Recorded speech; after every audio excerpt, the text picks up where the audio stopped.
আমার কলকাতা নিউজ, কথা হবে সামনাসামনি।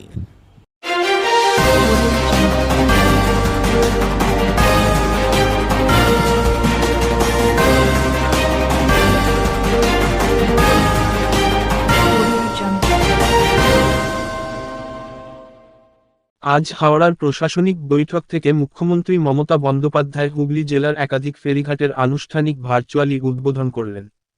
চুঁচুড়ার দুটি ফেরিঘাটের উদ্বোধনের সঙ্গে সঙ্গে সেখানকার তামলিপাড়া ঘাট, গোলঘাট এবং চাঁদনী ঘাটের আনুষ্ঠানিক শিলান্যাস মুখ্যমন্ত্রী করলেন। এছাড়াও এদিন শেওড়াফুলির 2 পয়সার ঘাট, যেটা শেওড়াফুলি এবং ব্যারাকপুরে মনিরামপুরের মধ্যে সংযোগকারী, সেই ঘাটটির উদ্বোধন করেন মুখ্যমন্ত্রী মমতা বন্দ্যোপাধ্যায়। এর সঙ্গে সঙ্গে শ্রীরামপুরের ব্যস্ততম ঘাট যুগলহাটি ঘাটটির নবরূপে উদ্বোধন করলেন মুখ্যমন্ত্রী হাওড়ার প্রশাসনিক সভা থেকে।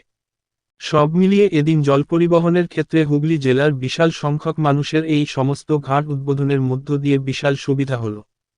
আজকের এদিনের বিভিন্ন ঘাটগুলিতে মুখ্যমন্ত্রীর আনুষ্ঠানিক ভার্চুয়ালি উদ্বোধনের সময় উপস্থিত ছিলেন চুঁচুড়ায় বিধায়ক অসিত মজুমদার, শেওড়াফুলিতে চাপাদানির বিধায়ক অরিন্দম গুইন, পুর প্রধান Pintu Mahato, chairman in council Subir Ghosh সহ অন্যান্য তৃণমূল নেতৃত্ব।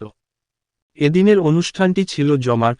মুখ্যমন্ত্রী উদ্বোধন অনুষ্ঠান শ্রীরামপুরে বসে প্রত্যক্ষ করলেন শ্রীরামপুরের বিধায়ক ডক্টর সুদীপ্ত রায়, পুর প্রধান গিরিধারী সাহা, উপপুর প্রধান Uttam Nag, chairman in council Santosh Kumar Singh, chairman in council Gour Mohan De, chairman council Pintu Nag সহ অন্যান্য কাউন্সিলর বৃন্দ। বিধায়ক আছে, সুদীপ্ত রায় এখানে উপস্থিত আছে, লোকাল প্রশাসন আমাদের সহযোগিতা করছে এবং সাথে সাথে আমাদের এমপি আমাদের সহযোগিতা করছে। প্রত্যেকে মিলে সবাই মিলে আমরা শ্রীরামপুরে মানুষের উন্নয়ন চাই। আগামী দিনে মানুষের উন্নয়নের জন্য আমরা কাজ করব। আমাদের কাজ